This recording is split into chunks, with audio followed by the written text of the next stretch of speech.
Welcome, caviar connoisseurs, to week 21 of Sports Caviar.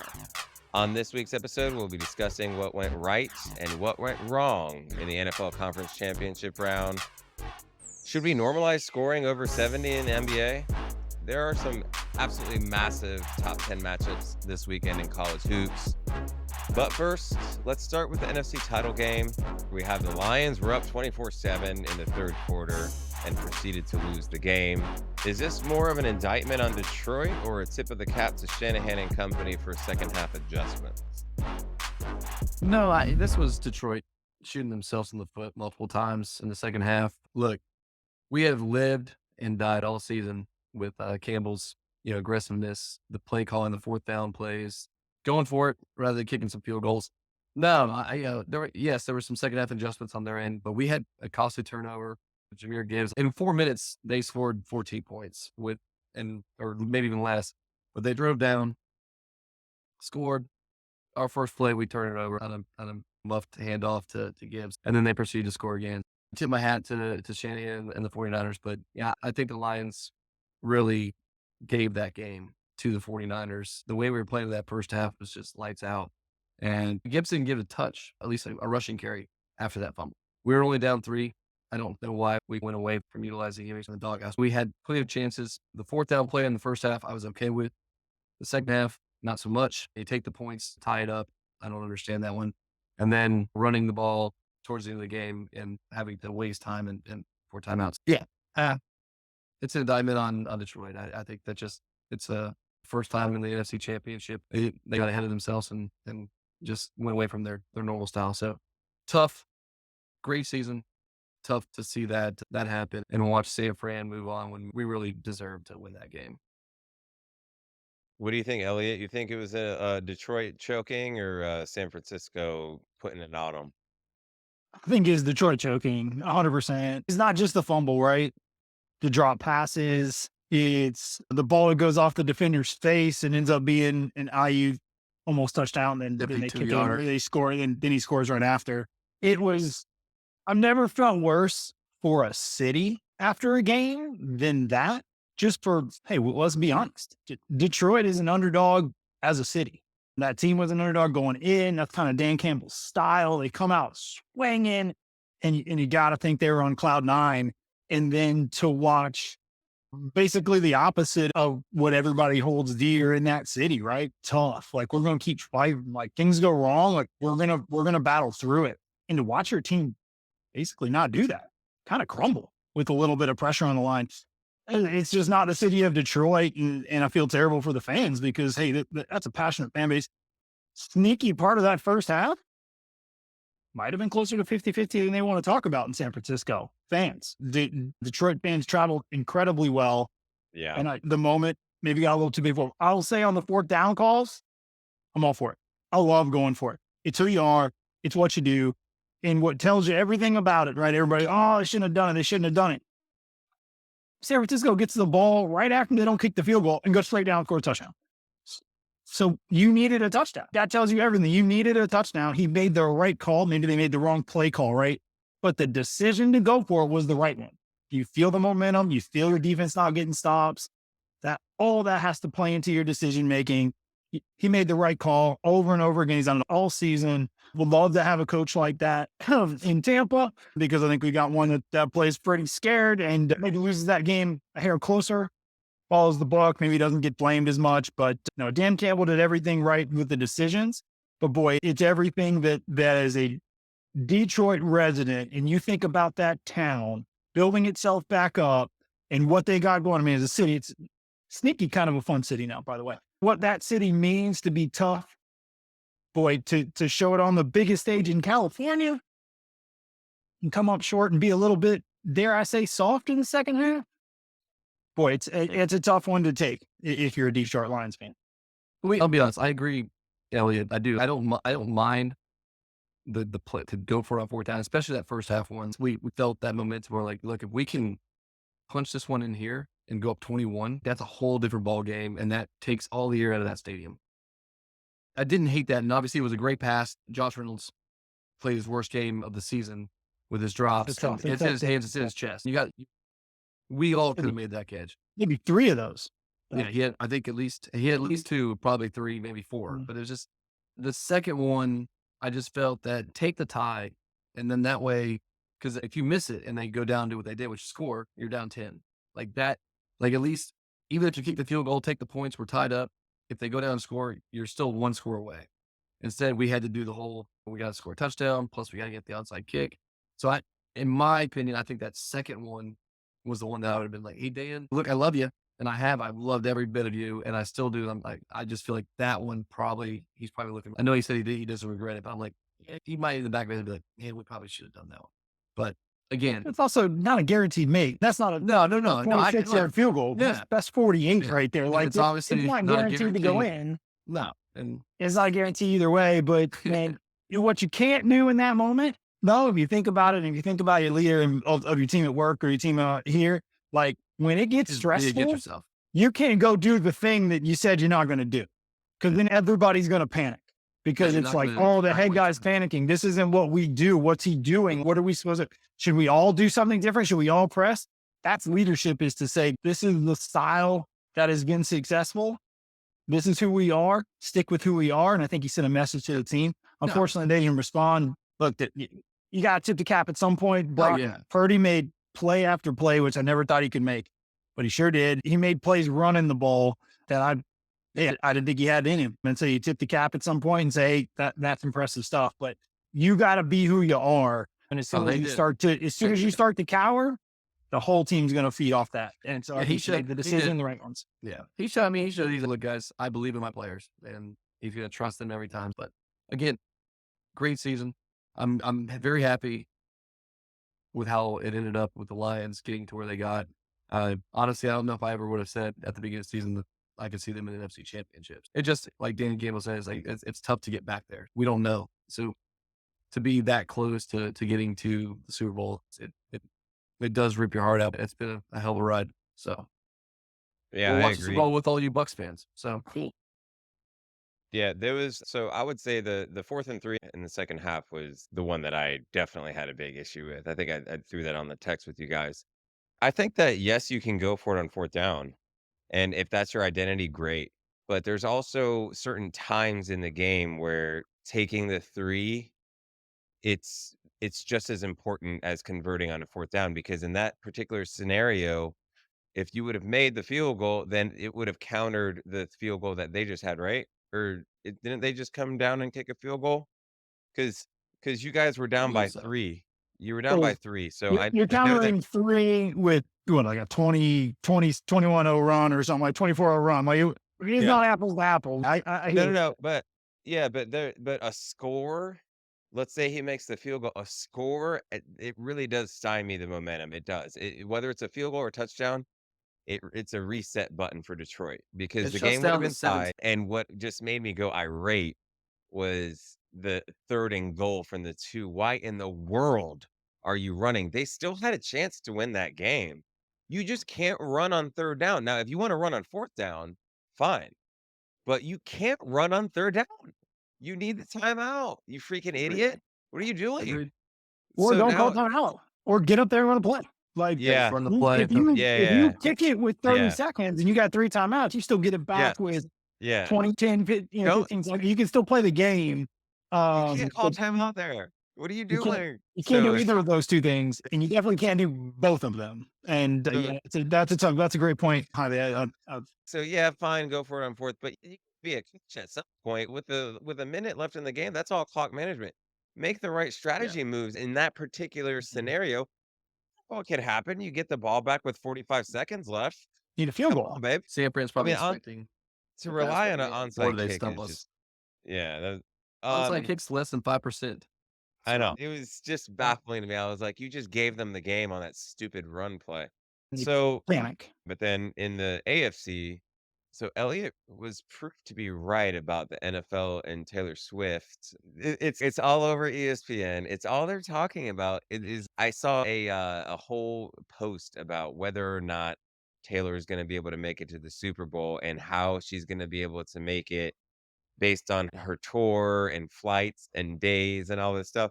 And I'm just like, why? Who cares if she can make it to the Super Bowl?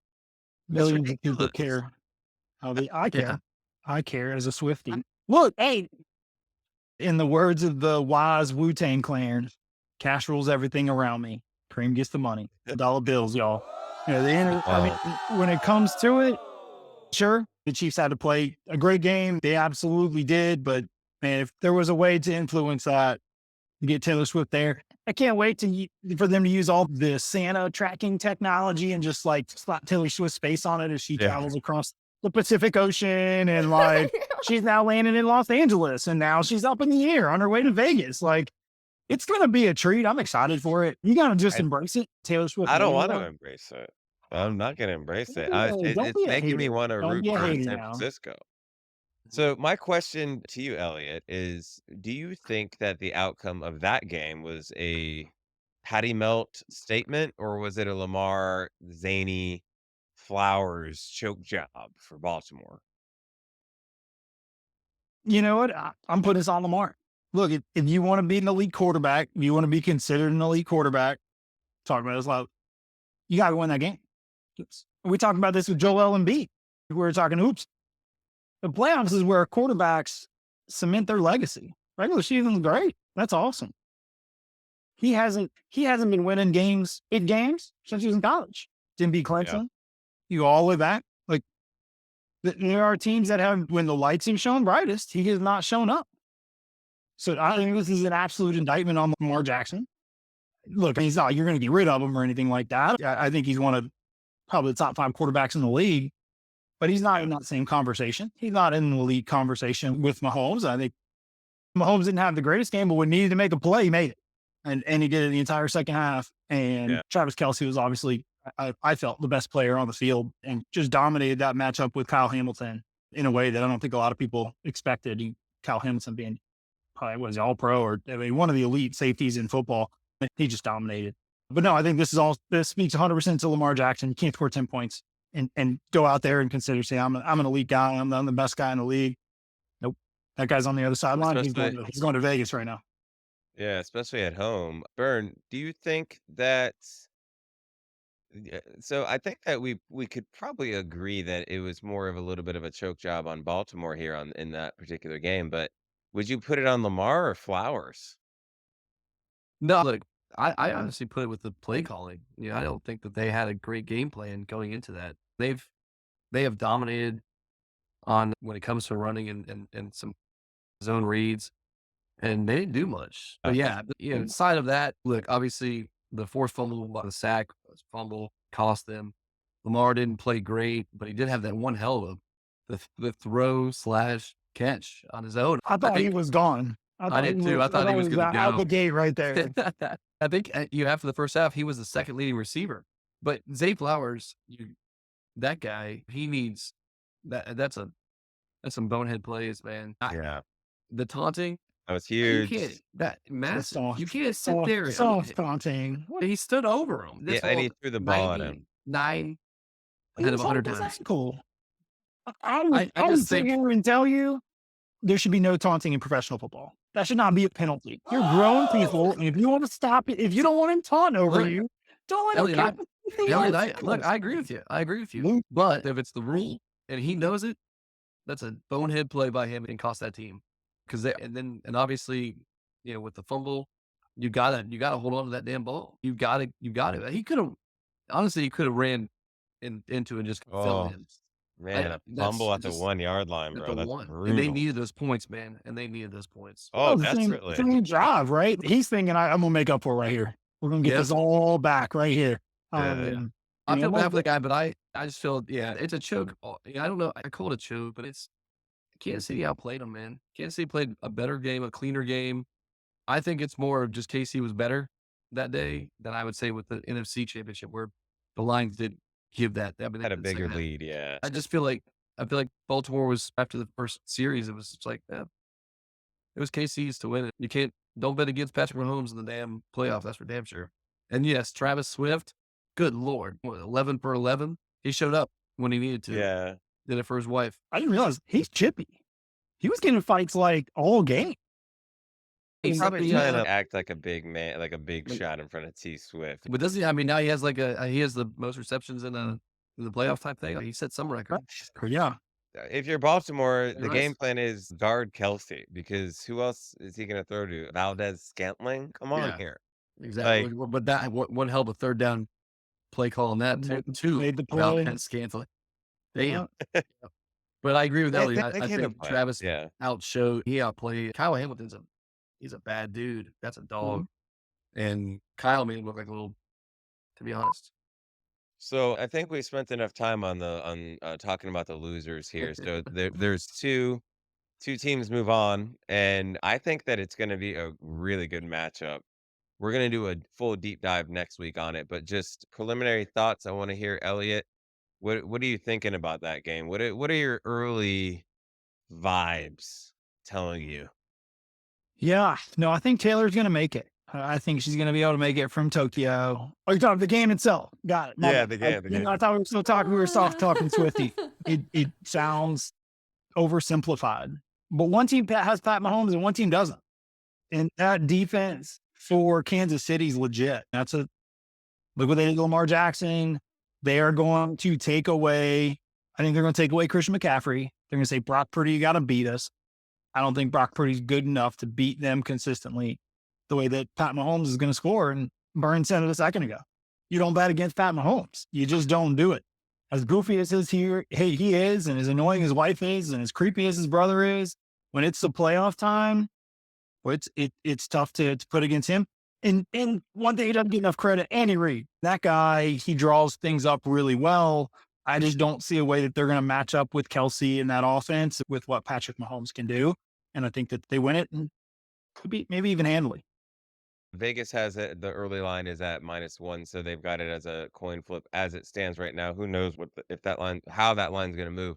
I do think it's going to be real interesting. I have not made my decision on who I'm going to pick yet. I'm waffling right now. I could see either team winning that matchup for sure. I think Shanahan's just as good of a coach as Reed. Yeah, I would say you can't really look at that because Shannon Reed, what he's done over his long career between the Yeah, Eagles and the Chiefs. Yeah, titles no. and stuff. But I think Shanahan is a fantastic coach and he's in that upper echelon, but he's definitely not at Reed's status. He's brought KC to 4 Super Bowls in 5 years. And Yeah, I know we can also say that Patrick Mahomes is doing the same thing, but it starts with the head coach, works your way down. Yeah, but I Shanahan, mean, look, has done really well with what he's done. okay. What they did, and they wasted the trade for that upgraded or moving up to get Trey Lance, and they end up with the Mr. Irrelevant doing what he's doing. You can't argue with what Shanahan is and does as a coach. I would love to have Shanahan in Tampa. Love it. You'd rather have Dan Campbell fighting those Dan kneecaps. I don't know. I think I'd rather have Shanahan. He just beat you guys. Probably a nice, beefy, long extension. 5 years of college bowls. There's a couple of top 10 matchups this Saturday in college hoops. So college hoops is now at the point where you guys could probably start paying a little bit more attention now because we're heading into February and there's only about 10, 11 games left. So these games that these kids are going to be playing are going to be very impactful to whether or not they actually get into the tournament. So we're going to be attention closely here over the next couple weeks. And this particular weekend, there's some pretty juicy matchups. We'll start with number 12 Duke traveling to Chapel Hill, North Carolina. The lines aren't out yet, so we're just gonna pick who we think is gonna win the game. I figure their top 10 matchups, the lines can't be too crazy. I'm gonna let you start on this one. Burn, what do you think, bro? I'm gonna go with the road team on this one. I just feel like Duke is playing better basketball right now. UNC's having a tough time as we speak. So I just Duke. I like how they're playing. I just think that overall talent is there. I think it's better. And I think that what they've done in this last 5 or 6 games that has shown me that they are slowly creeping their way back to where they belong, which is in that top 5 discussion. Yeah, give me Duke. I don't even know what the spread is. I would probably still take Duke even if they were laying the points. Yeah, the spread's not out. I assume it's probably gonna be UNC like 3? -3 or something. Yeah. Yeah, So probably even if it was Duke last 3, I'd say lay the points. take it. Like You're Duke in this liking one. Duke big on this one here. I do. I like Duke in this one to All win right, this league. Elliot, what say you? We're going to do this not so fast, my friend. I get you one time for Lee, one love.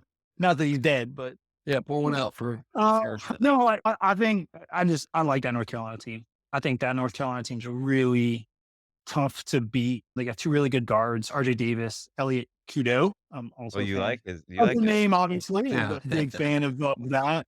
But they got big guys inside. Andrew Baycott is just, man, just a banger. He's been there. How long? Baycott's had to be there for 10 years. I feel like every time he's there getting 15 boards a game, just constantly, and they're banging. You watch that Duke game against Clemson. I thought they got beat up a little bit inside. I thought Kyle Filipowski didn't really play very well against the physicality. That's not going to match up because these dudes from North Carolina are physical, down low. Also, just a little home cook in there. I don't pretend to be shocked that they got a little bit in Cameron Indoor, but really handed that game. They should have lost that Clemson game. Just an absolute clown show of ACC officiating, which it is every single year. If you're not on Tobacco Road, just, you know, hey, I don't think that's a great team. I don't love the matchup for Duke. I think they get beat up a little bit inside. And North Carolina guards those are good guards, and I would watch out for them in March because great guards win in March. Old guards win in March. And RJ Davis has been getting buckets for a little while. Big fan of North Carolina that game. Yeah, I think that obviously this is one of the premier matchups in college basketball. These two programs, they just don't go away, right? Like they reset every year and they're right in there. Duke actually swept the series last year. That's a little bit of a nugget. Filipowski, he's a 7-footer projected lottery pick. You did mention RJ Davis. Both teams are about the same offensively. Defensively, slight edge to Duke. Where I think there was a bigger gap was from the 3-point line. Duke is 23rd in the nation. UNC was 98th. I don't like that. You can't be so bad from three in a rivalry Yeah. game like this. That's the So, magic. yeah, I'm going with the Duke on this one as well. We are Um, aligned. Shout uh, out to Bajan. yeah, I think what did Bajan say? Who did he pick?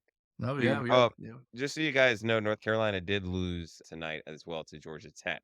So that's In a the little bit A, of a nugget.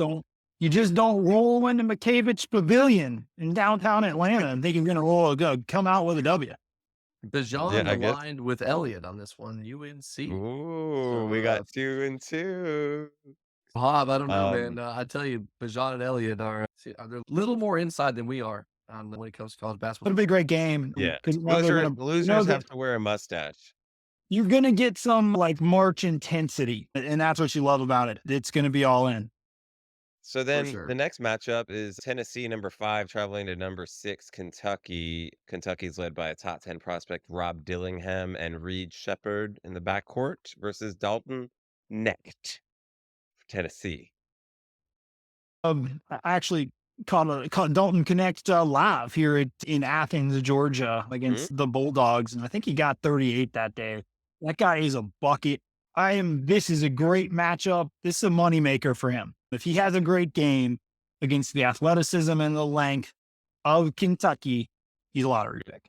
If he struggles, he's a standstill shooter, goes in the 20s. So I think this is a massive game for him. I think he's going to bring it. I was really impressed with his overall offensive game. He's a deep shooter, but feels like he plays big and gets to his spots, scores inside the arc, but is also just a knockdown shooter.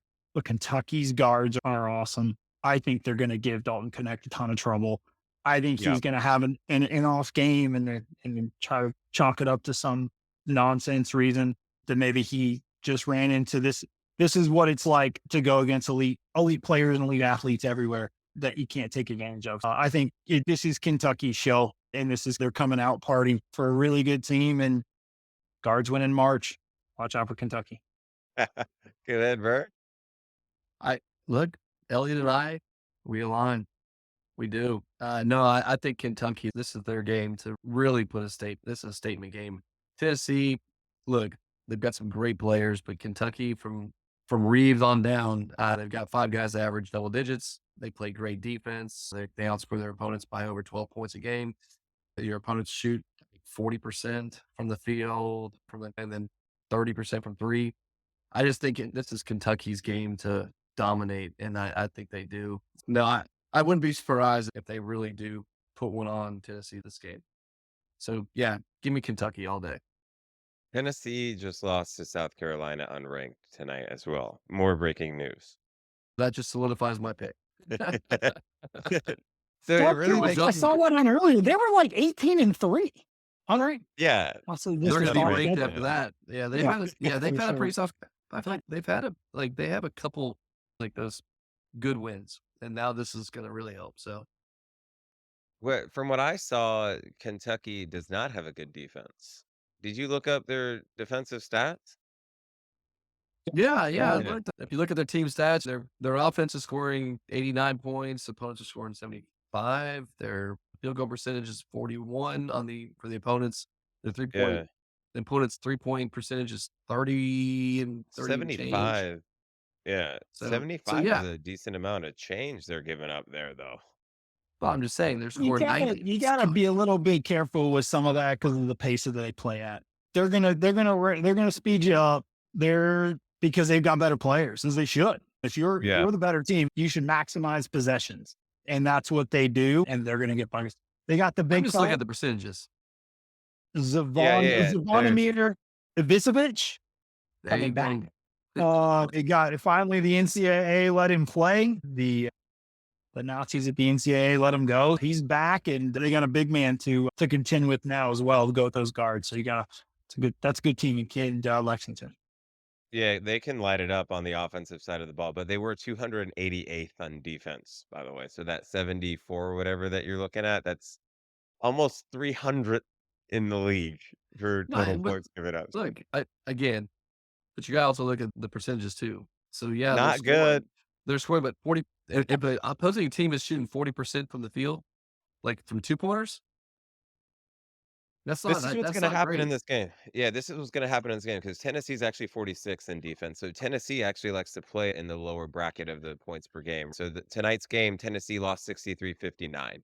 So it was like a very defensive battle. So it's really gonna be who's gonna give, who's gonna take in this matchup because Kentucky's gonna try to score. Tennessee has good defense. So I'm actually interested to see in this one to just to go against you three because Bijan also took. Did Bijan take No, Kentucky or no, Tennessee? he took Tennessee. All right, I'm gonna go with Tennessee. I'm gonna go with Tennessee with an upset, and they're gonna bounce back. Let's see. Last game that we're gonna pick here. Number 4 Houston traveling to Kansas. Number 7. Kansas is led by 6'7" McCullough and Johnny Furphy, not Murphy. Burn. That's Who are you a picking fake on this name. one? There's no answer his name. Look, Bill Self continues to just melt in big games. I love Houston in this game, and I don't need to spit out stats for this. I just think that Mhm. Houston is the better team, and they are going to win Okay. easily. All right. Mark it down, Elliott. What do you got? Mark it down. I don't know about Furphy, but I do know Hunter Dickinson is an absolute Oh yeah, Dickie. baller. He's the college Jokic. He's big, he's slow, he doesn't look athletic, doesn't look like he can be able to do anything. And he just gives you 20 and 10 and 5 assists. And he's a bucket. He moves the ball and he can shoot it from the 3. Yeah, Burns a little sensitive because he left Michigan. They typically don't have a dominant post player. Yeah, They've had big men who are scrappy, more role player types, and not a guy you throw it in. Obviously, you go back to Embiid, sure. But it hasn't been a ton of, hey, dump it in there and let's play off of him. But he changes the way that team plays. I don't like that matchup at all for Houston guards, which is great. You love guards. You said guards win. You said guards win. Well, I guess in March, It's not January 30. Phil says doesn't win in March, but he sure as heck wins in January. Oh, give me the Jayhawks. Okay. What I like about that, I forgot about Dickinson, by the way, so that's a good call out Lovely. there. But so a couple of quick stats here for you guys on Houston. They are number 4 in the nation, so this is the only reason why we're talking about them. But they're horrible on offense. They're 190th in the league offensively. And I just don't know how far you're going to be able to get, especially in these matchups like this. Like you got to be able to put the ball in the bucket. Defense wins championships. Now they are number 1 in defense in the entire league. So Yeah. it's one of those situations. But I do think that it's gonna be I think that Kansas at home is gonna have enough to be able to score enough points against this Houston defense to be able to take them down on Saturday. Who did Bijan pick? Bajan is aligned with me. Oh, he took Houston. Ooh. Okay. Mhm. Loser Yeah. has to wear a mustache next week. That's right. You still got one more week before you have to create yours. I know it's still growing in, so I'm not there yet. I Can't figured by wait. the time we get to the golf tournament, it'll be Ooh, that's gonna full be thick, thick. You thick, know what I'm saying? thick. Just another quick little stat here for you guys. Florida State, when I was looking up the stats, I could not believe my eyes. Um, Florida State is number 228th in defense this season. I didn't Wow. even know there was that many teams. What is happening? That is not a Leonard Hamilton stat. I'm I would say they've been better as of late, and it's amounted to wins, right? Like they've been better on defense. They've been more difficult to score against early in the season. That's why they're losing to everybody, right? Can't Yeah. stop people. The rest of it doesn't matter. They've been better. Leonard still coaches really well. He gets a little lost sometimes in his recruiting for not recruiting to what they do. And sometimes you got to get guys who fit your identity. Samir Watkins is a guy who fits that identity. He's right. I like Watson. And I But you like go Primo get guys Spears. who get buckets, and then all of a sudden you kind of got some guys that maybe don't love playing defense. Papa And Miller. Bobby Miller, if he tries, he can be a player. But I as of late, they've been better. But as over the season, saw what it is, and you start to feel like I think he's maybe lost what's made him great, and I think it's time to turn the page and tell us. The defense was Great. his staple, man. That was like Staple. what we did. Junkyard We dog held people to, defense. yeah. Just to make us feel a little bit better about ourselves, UF is 296th in total defense. So okay. they're bringing up So the rear there. Some say arousal is the key to life, and golf is around the corner here. So I wanted to throw some little golf. Let's get a golf conversation going here. How about that, huh? By the way, I don't know if that's an actual saying. I made that up myself.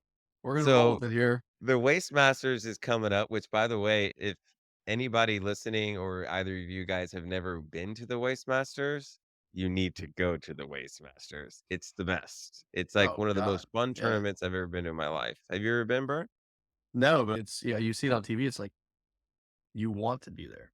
Well, you can go. You can go this year. I There's could. nothing holding you back. There's nothing holding me back. Kid. Go. Nope. You're out. See ya. Babe. Nope. We're good. Like Yeah, as long as you don't have to So fly through South Carolina, you'll be fine. that's right. obviously the majors are going to be what everybody's going to be paying attention to, but the Masters, U.S. Open is in Valhalla, Kentucky this year. Pinehurst, North Carolina Mm. is also going to be hosting. Big SEC feel. Yeah, that's what it feels like, except for the Royal Troon is going to be where the Open is going to be in Scotland. Expansion's wild now. You don't know where they're going to get the next teams from. So a couple of names just to throw out there that are getting some preseason buzz here. Aberg, Hovland, Minwoo Lee. People are loving Minwoo Lee. Max Homa, Cam Young, Thigala. There's this guy named Gordon Sargent, which by the way, I don't know if you guys know the way it works. He has until May to declare whether or not he's going to turn pro this year. That's what happens with Didn't he already the announce that he's going to? Or I want to say he said he was planning on it, that he was going to forego. But I'll he's supposed to be a beast when he hits the tour, bro. Straight out of Vandy. A Commodore. Gordon Sargent. I think he's he's a 20. Commodore. But didn't he just win? Do you think he's running out the string as long as he can in Nashville? Because it's probably not a terrible light. I'll just get to the tour, man. Come on, let's go. Now, obviously, some major names are going to be missing from these events on the PGA Tour all the way up until the Masters because Rahm decided to pack his bags and go to the Live Tour. My question to you guys is, there was this whole report that came out last year that they were going to merge. So then you were like, who cares who's going to live? They're going to merge and then they're all going to be playing out one big happy family again. So is a merger coming, Elliott, or what? I think it has to at some point, but there was so much backlash to that because the PGA Tour was so indignant, so much better than the Live Tour. Oh my gosh, it's terrible. It's dirty money. It's all that kind of stuff. And they like backtracked on all of it. They were like, all right, cool. We'll just get back together. And there was a lot that people that were not cool with that. That's not okay. And if you're look back, man, if you're one of these guys who are like, no, I'm a PGA Tour guy, I'm gonna turn down the cash. I'm gonna turn down the money. I don't know how you just say, no, it's cool, bring them back. Do you get any of that money? How does that work? I think it sounds easy to say merge, but there's a lot of moving parts there and a lot of money. And I think that Saudi Arabia is not going to want to just let go of everything. And it just become like the PGA Tour sponsored by Lit. Like, no, they want their name in there.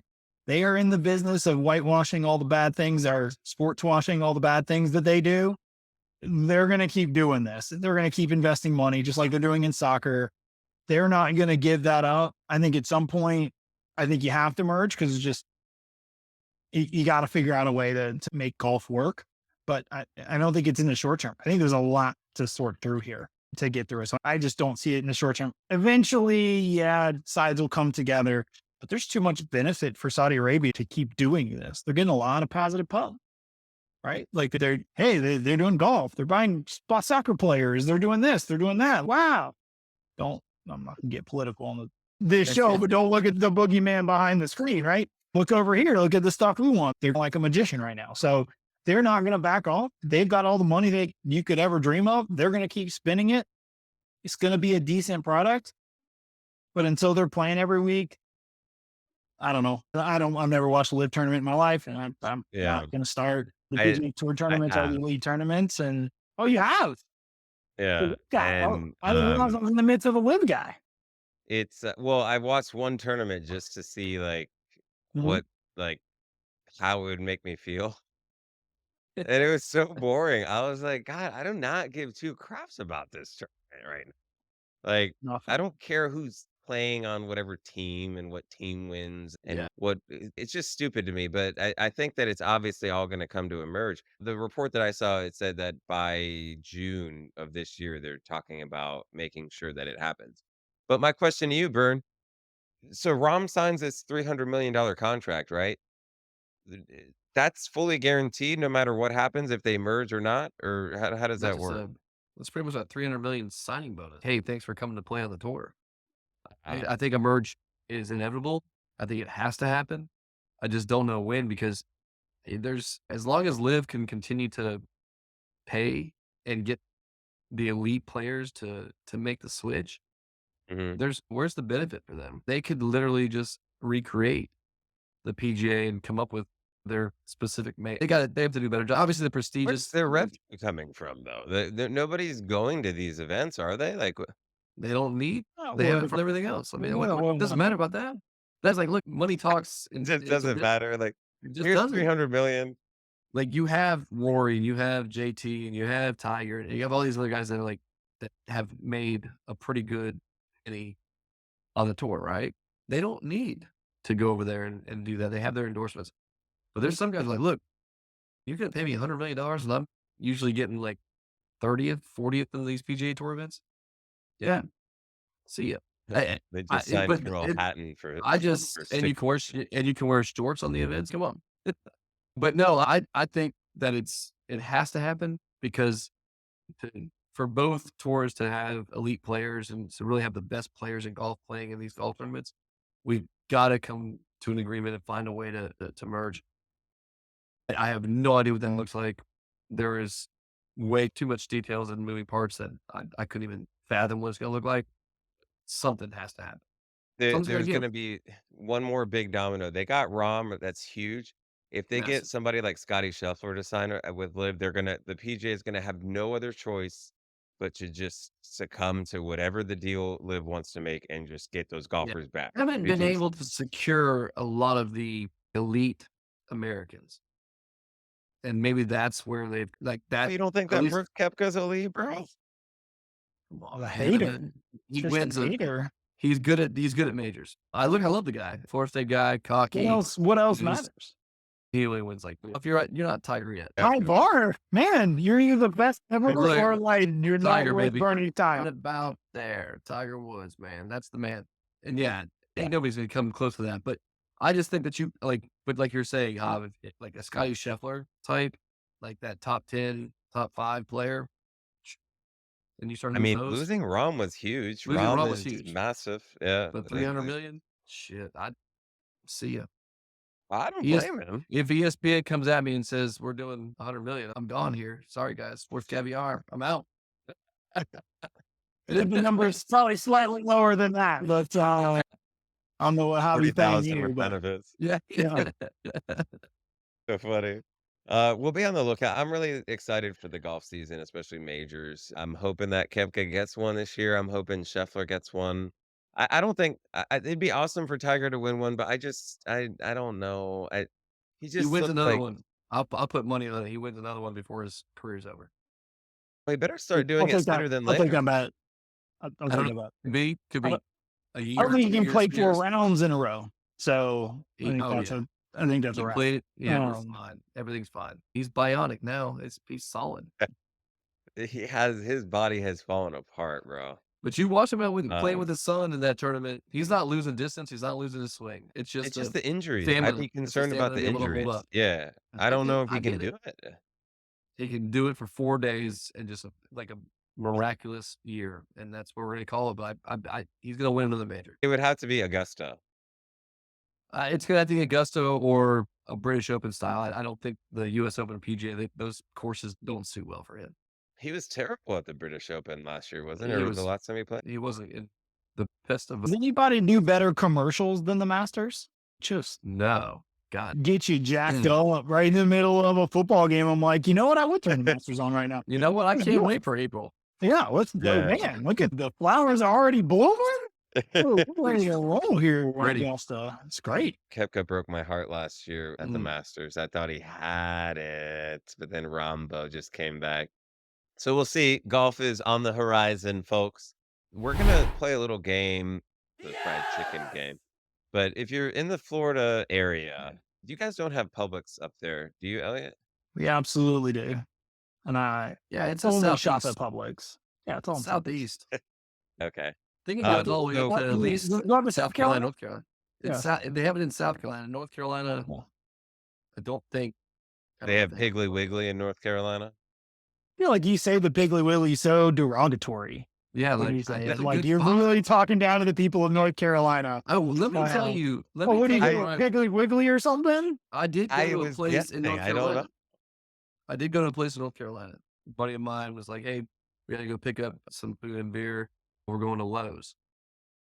And I was like, "Since when did Lowe's like do that?" I thought I'm like, "Oh, I guess we can go get some tools and some food and beer." I'm like, so they have a place called Lowe's, like a grocery store, but it's fantastic, and there's a bar in there, so you literally drink while you're shopping. If you're an alcoholic, that's great. Everything you could dream of. Look, all I'm saying, Publix, step up your game. Let's go. Step it up.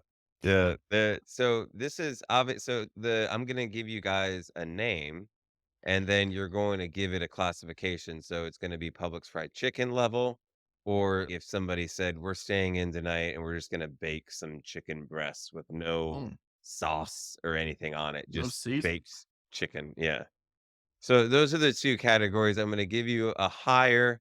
You tell me which one you think it fits. Okay. Elliott's closer to the Carolina region, so I'm gonna give him the Canales higher over there. Panthers. I think that this is baked chicken. I think this is fool's gold. I thought he was very average for the majority of that season with some much better weapons than he's going to have in Carolina. No first round pick. Bryce Young, is he good? Does he stink? You're signing up your coaching career to how good he is, and then he doesn't get broken in half because he's closer to built like me than he is to built like Hottie there. So I think that's plain old baked chicken, not even a little salt on top, just maybe a little overcooked too. Like it's not even juicy. It's Dry, tough. it's dry. It's tough to get through. And look, I do think he like what he did in the second half season was good. A lot of energy, good coach. I think he's a bounce back guy. I think you're going to see him in 5 years land another head coaching job and be successful. I think it's potentially a little bit too young for him, and I don't know the fit. And there's also the owner stink. And you're putting so much on an ownership group that's very finicky. They fly through coaches. They're tough to work with. They're inconsistent as a leadership group. It's not the group you want to work with or you think you're going to be successful with. So I think he saw the right. Hey, only 32 of these jobs, right? Go get you a head coaching job and do the best you can. I don't like the fit. I don't think it's going to be successful. I think he's an offensive coordinator in 3 years. Yeah, I was surprised by it because our offense, Burn, when we went to the Bucks Detroit game, our offense looked like a big piece of crap. Your offense did. Yeah. Our offense, the Yeah, Lions' yeah. offense. 20 points. I'd take it easy on. Yeah. it's Well, not like we exactly got the receivers, but- Is there greatest is there- show on turf. We didn't need to because we only gave up 6 points. It was fine. But I like, is there like a little bit of seasoning on it? Because if you think about it, just hear me out. He's in charge of getting the best out of a quarterback. Baker Mayfield just had his honestly a career year. What 4,000 plus yards, 28 something touchdowns, something like that. But in my mind, I'm like, maybe he could be really You're good right. with getting the best out of a quarterback and putting him in the right positions. He just got Baker paid. Baker's going to sign an extension along with your most aggressive coach ever in Bowles. They're both going to be lined up for the next 5 years, right? Like most likely 3 to 5 years. So maybe there's a little bit of seasoning, and You might be maybe right. it may not be the most tasty bite, but It might not be as dry. Might It not might be have as- some yeah, I moisture, think- at least some think it- moisture to the chicken breast. I think they cooked it. I just don't know how tasty it's going to be. Yeah. So I'm going to give you the next one, Baron. It's going to be I hope Coach you do. Khakis. Coach Khakis going to the Chargers. Oh man, let me tell you about that. Let's say this is not just Publix fried chicken. This is Publix fried chicken tender, like sub with some ranch and some buffalo sauce and some pepper jack cheese. It is Ooh. fantastic.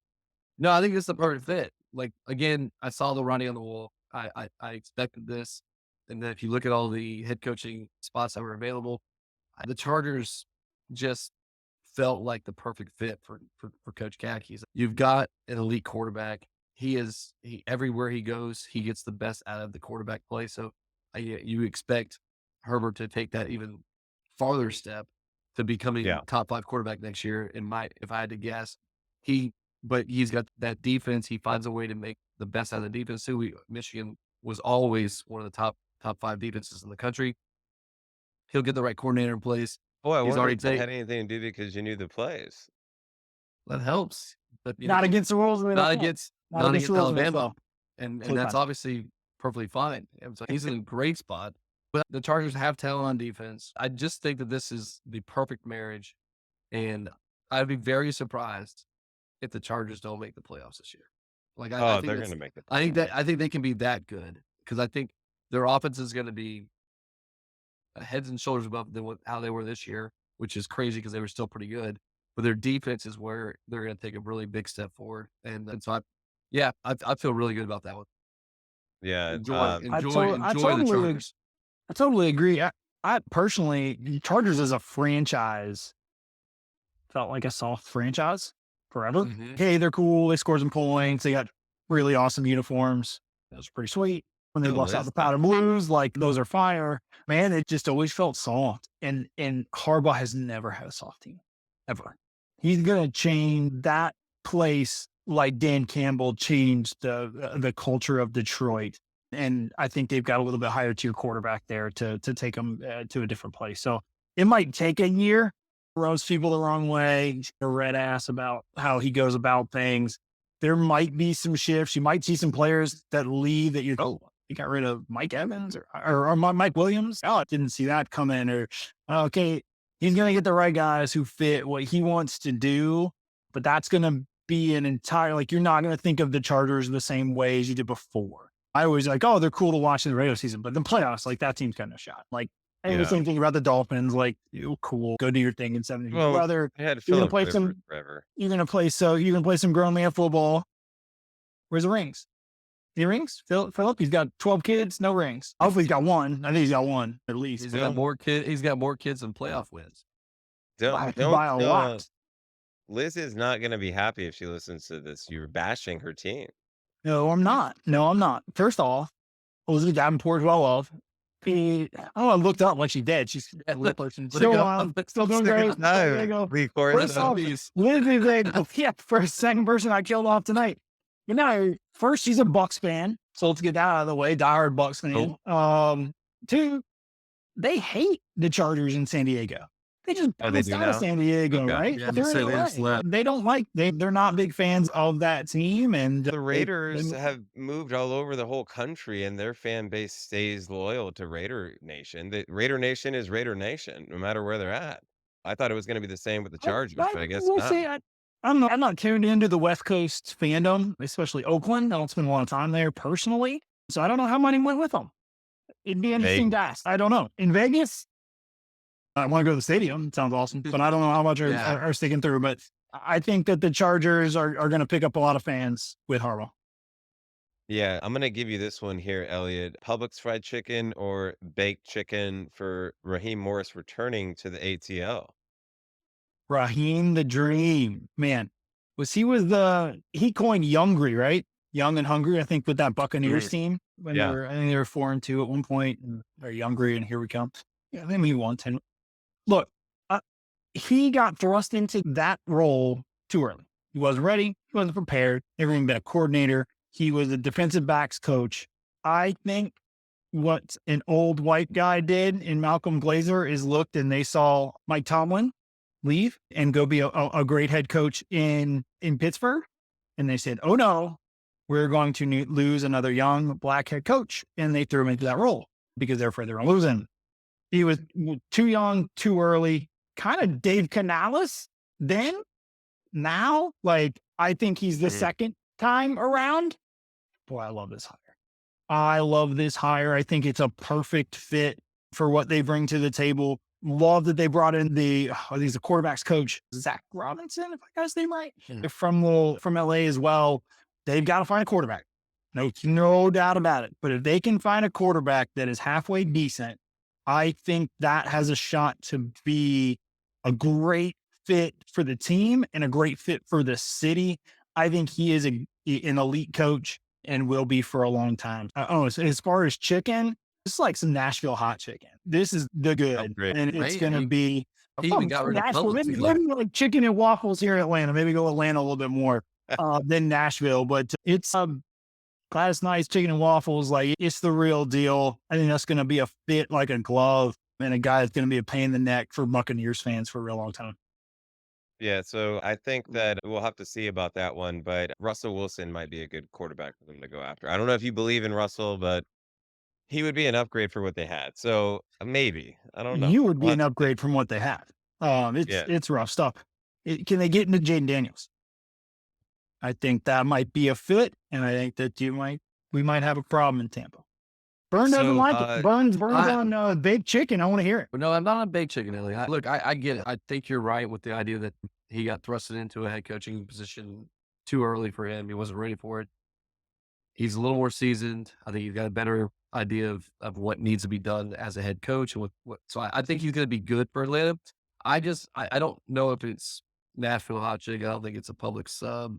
I don't think it's I maybe like their chicken wings, but I just their defense was stellar last year, or I say stellar, but top 10. I mean, that was a good defense, and you brought in a defensive guy, and the issue right now is how do you get that offense clicking? And look, I think Robinson could be really good. He's never been an OC. We don't know how he is as a play caller, but I'm like, I don't know. I feel like if I was going to be choosing the head coach of Atlanta, I would have probably found somebody that Bill? get that offense clicking. Oh. So you don't like it over I would have because picked an offensive it seemed minded. like they were leaning towards either Belichick or Raheem, right? Harbaugh had 2 interviews there. Really, they should have probably thrown some money at Harbaugh, but then maybe they did. Obviously we don't know the ins and outs, but I just feel like you maybe or target Ben Johnson of the Lions, somebody on the offensive side that could Canales, but you need an Uh, offensive you need somebody that can, but again, Morris, if he can hopefully he find the right OC that can really make that spark and he gets the right coaching staff in place. But in my mind, I would have probably leaned towards the offensive side because the defense was already good. yeah. That's just me. But again, I don't hate the hire. I think he's going to be a good Jay head coach.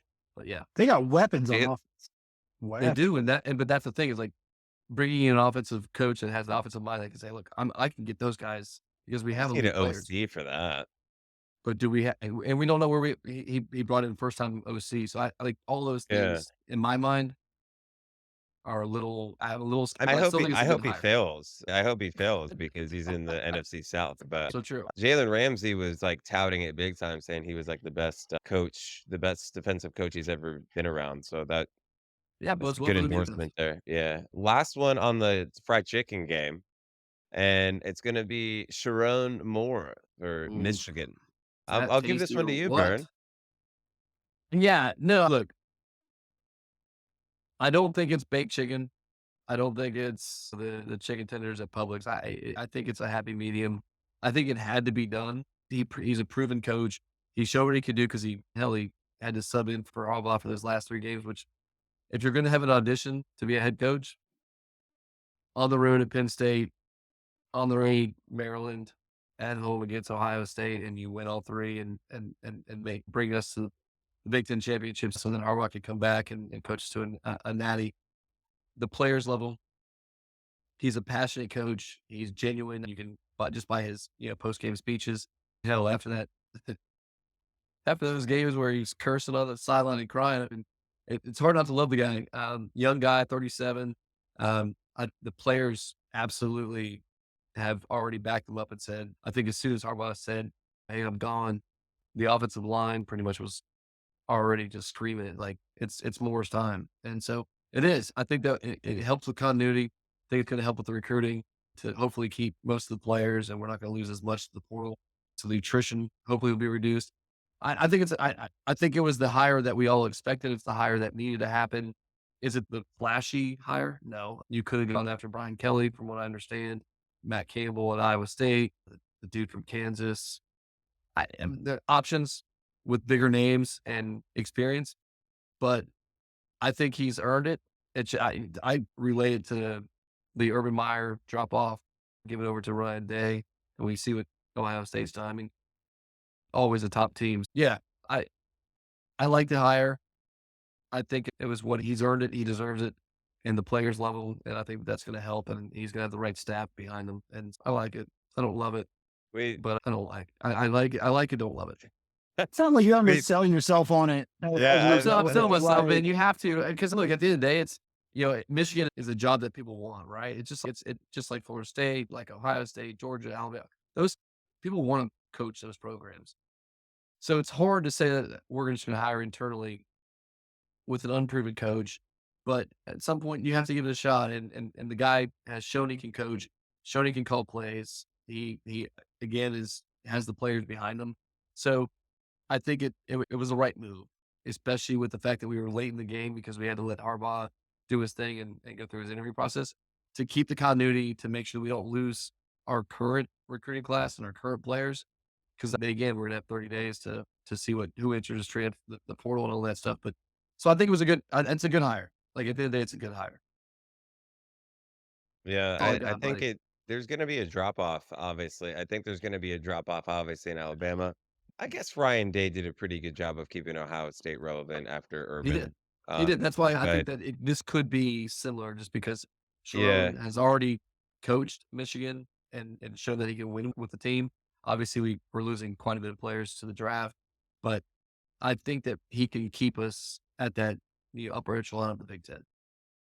yeah, I don't know. I could see why you'd be nervous because you just lost Coach Khakis, right? I would be a little bit sad, I think, if I was a Michigan guy, I'm but not sad, but I'm really not. because you just won the national title. Like So yeah, there's some of that. I national think there's champions. some of that to it. I mean, like, and my wife went to Michigan as well, and I'm very bummed that Harbaugh left. And but you can't really take him off cloud nine right now. So I'll tell you what, she did not want to hire Brian Kelly. She hates Brian Kelly. Like, there's some more being in the South, hobby. Like, there's some more Michigan Notre Dame hate than you realize. But that's Chippy. They do not care for each other. She knew exactly the kid that Brian Kelly killed at Notre Dame and went straight there, and not somebody from Michigan. No, No, there's a little more chippiness. I think that was like, oh, it's a natural fit. I'll just go back up north. But that was I what can people tell in the you, South who yeah. don't really understand the dynamics of As the a Michigan Midwest fan, football. Elliott, as a Michigan fan, obviously at team, we hate. Second to that team, it's Notre Dame. Like Yeah. 100%. Yeah, sure. Yeah, Penn State, Michigan State, all that. But no, it's Ohio State and it's Notre Dame. Those are the two teams. Like, I wish nothing but bad things to both. Yeah. Brian Kelly's not Um, quite the fit that I think people thought was going to be an option. I just think it's tough to say I've got a top 2, top 3 job in the country, and I don't go find a guy who's done it before anywhere. Yeah. That I know. scares me a little, and he just didn't come off CEO yet. Like, he didn't feel polished. I don't know if he's ready for the big stage. Are we going to get a Raheem Morris type situation? I don't know, but she won the national titles. Okay, you'll be fine. It, Off we go. it would be like Alex Atkins getting promoted if Norvell went to Alabama. It would be like Yeah. that. Yeah. After a monster year, and no, like, Alabama didn't do it for a reason. But great coaches on that Alabama staff, absolutely elite coaches on that Alabama staff. So he didn't do it for a reason, because there's somebody who's done it at a high level that you can go get. I think Kalen DeBoer might be the coach at Michigan if he had already gone. Just put that out there. Yeah. I think that might have happened, but Saban opened that Wow. up already. And he was getting all kinds of traction, DeBoer, getting into the playoffs this year. Hey, man, he rode that. He sold high and cashed out high with Penix and all those receivers. Like, my whole team is gone. We're out. I know. Yeah, I know. So we're going to switch gears a little bit here, NBA. So obviously last week we were talking about how Embiid dropped 71 and how proud of him I was. He was top 12 in the NBA on that list. And then boom, 13 now. then now Doncic scores 73. He's, oh, no big deal. You did 71. I can score 73, no problem. So now he's number 4 on the list for all-time points in a game. My question to you, I'll start with you, Elliott. Do you think that we're just tracking this season to somebody trying to go after Kobe's record of 81? Is that like where we're heading now or what? To be clear, Kobe doesn't have the record. Of Kobe's record for 81. Kobe's Yeah. highest score. He doesn't have the anyway. Yeah, yeah. Correct. Yeah. First, I love that Luka Doncic still holds a grudge against the Hawks from when they traded him away in the draft. I still think he's got that deep down in him, and it irks him every time he plays them. If he could have gone for 100 in that game, I think he certainly would have tried to do it. But no, I think, look, I don't think it's a huge knock on defense.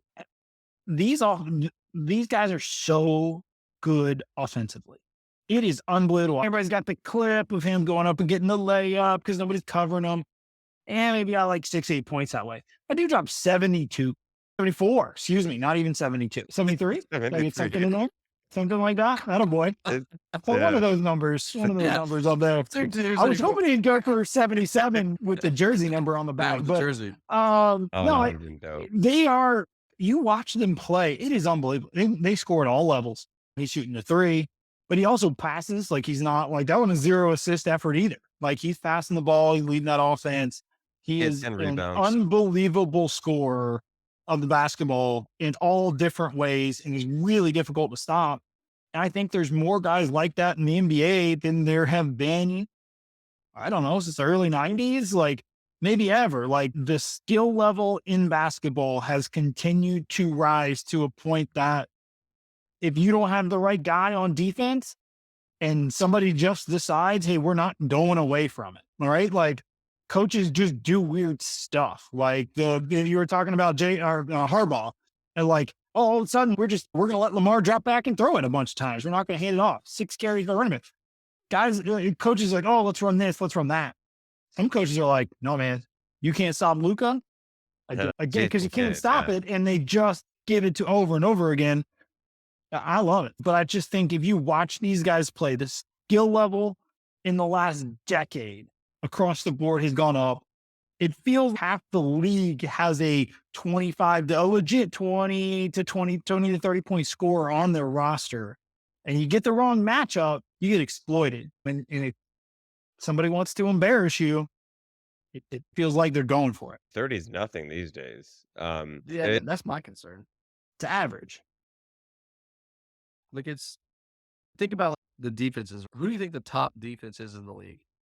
The Magic are top 4. I No, think like, Minnesota. in scoring. Yeah, So- Minnesota, maybe. Yeah, Minnesota's number 1. How many Yeah. points do you think they average that they allow a game? 103. 107.4. Yeah. Yeah, like 5th place is 110.9. So I don't know if it's just the way the game is played now, or it's the Oh, the for up sure. tempo. It's the up tempo. It's the way they play. It's maybe the softness of the referees and their They calls, just but shoot like threes too, by the way. everybody shoots more, right? They're shooting more from long distance, but like the top offense is freaking 124 points a game. So it's Yeah. just, I don't know. We're just in a different era and when it comes to this. And so these outbursts of 50, 60s and now, and shit, we're going 70 points now. That's just crazy to 70, think 30, that's 30 so exactly. consistent. Yeah. I'm saying like multiple players are reaching a 70 Yeah. mark in a season. And It I happened twice assume, in a week. Yeah. and I assume that hasn't happened to have multiple No. players like that in a season. So it's just crazy that we're just talking about this as it's like oh, what happened this week? Oh, another 70-point score. Awesome. Like Normal. It's not Yeah. like some average role players going for 7. No, You're no, talking it's obviously the elite elites. players, It is. all-time It is. elite players Oh, going for monster games. I just think we got more all-time elite players playing at the same time right now than we have Yeah. in a really long time. And I just think that you got to adjust what you're seeing. And I just feel like if you understand- throw these, let's just say all these 5 or 6 players are scoring at will 60 plus, you throw those in the 20, 30 years ago in the same NBA, they're not. No, it's different. Yeah. who was So it's just guarding different. Luka 30 years ago? It doesn't matter with like the Guards fact were that, all like, 6'2". somebody's gonna not like accountant. somebody's gonna be aggressive on them, and they're gonna be like, all right, you can't come into the paint. You're gonna have to shoot us. You just Which I just look, I love it. And I love the scoring because that's obviously the more exciting part of any sporting event. But I just think it's a different era and they can shoot it well, they can score it well because it's just a different era. have you guys watched? Obviously, you guys have watched Luca play. I was watching a little bit of him play against the Magic the other night. I don't like his style of play. The part that bothered me the most is I used to hate Dwayne Wade and Manu Ginobili.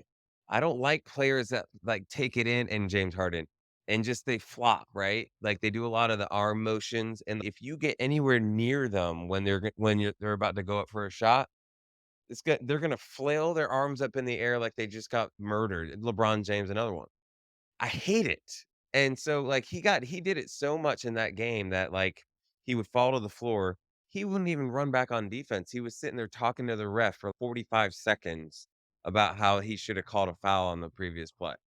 And I'm like, and this guy's such a big star, they're gonna give him the call the next time that he takes it into the lane, of course.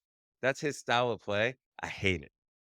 I do think that somebody's gonna go for 81, but do you think it's gonna be like do you think that would be, like, disrespecting Kobe to do that?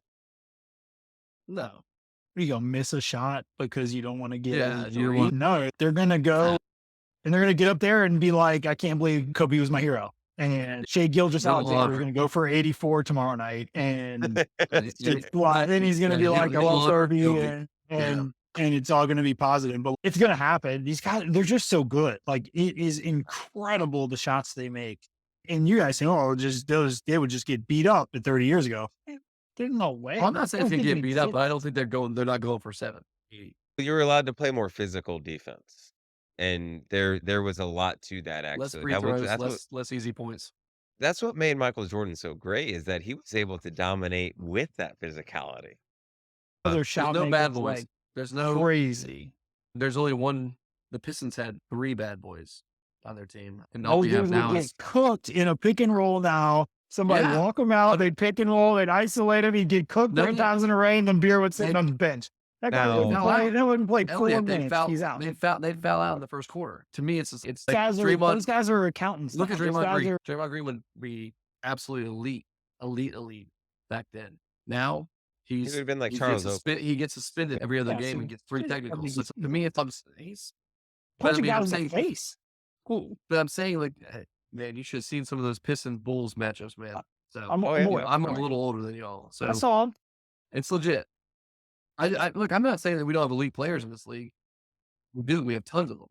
But The game has I changed just for him think because I think the speed, the tempo, and the little like the play call, like the referees are a little softer now. So Oh, for they're sure. quick to call, and just the way our offenses are set up, it's pretty much a lot more threes are attempted. So I don't know. I It's just feel a like it's a different. it's a spread offense. It's the equivalent of a spread offense in the NFL or in college, and you're just throwing all game, right? Boom, boom, 8 yards, 8 yards, 8 yards there. But in the NBA, what's really changed it is that there's stretch fives now, right? There used to be stretch fours. Now you have your center that if he's not shooting It 38% from three, he's not gonna get on the court as was a like defense. huge like 15 years ago. Oh my Yeah, gosh, he's a 6'10" guy. He's money. yeah. And now it's every 6'10" guy. It's yeah, no, it's the skill level is on a different planet than it was before. Those guys wouldn't sniff the league. They would just get isolated. They would isolate these guys, and it's what they do in the league. When you get in the playoffs, if you can't play defense, they will pick and roll on you. They will find you. They'll pick and roll and they'll isolate you 1, 2, or 3 times in a row, and you're back to the bench. Ask Ryan Anderson what happened to him. Good NBA player until they started doing that to him, and he couldn't play in the playoffs.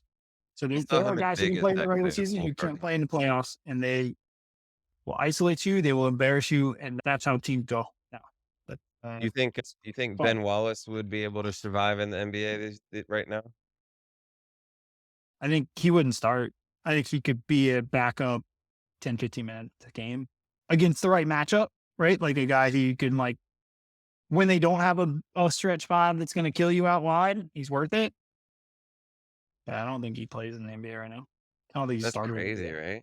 That's insane to think about because Ben Wallace was a beast on the defensive side of the ball. And it would be interesting to see like somebody like Shaq play in today's day too. Like just such a like just a huge man.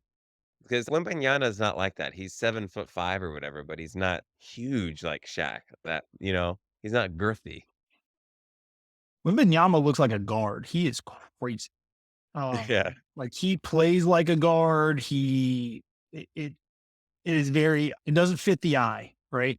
This doesn't look right. He's incredible. No, he looks like he's gonna snap in half, actually. Yeah. Um, I'm surprised him and Chet didn't start a little fire rubbing together there. What was Chet all is about? the same exact build. So I think that's going to do it here for us this week on Sports Caviar. I want to give a special shout out to our buddy Elliott for joining us here. And we will be talking to you guys next week, previewing the Super Bowl matchup. Talk to you guys soon.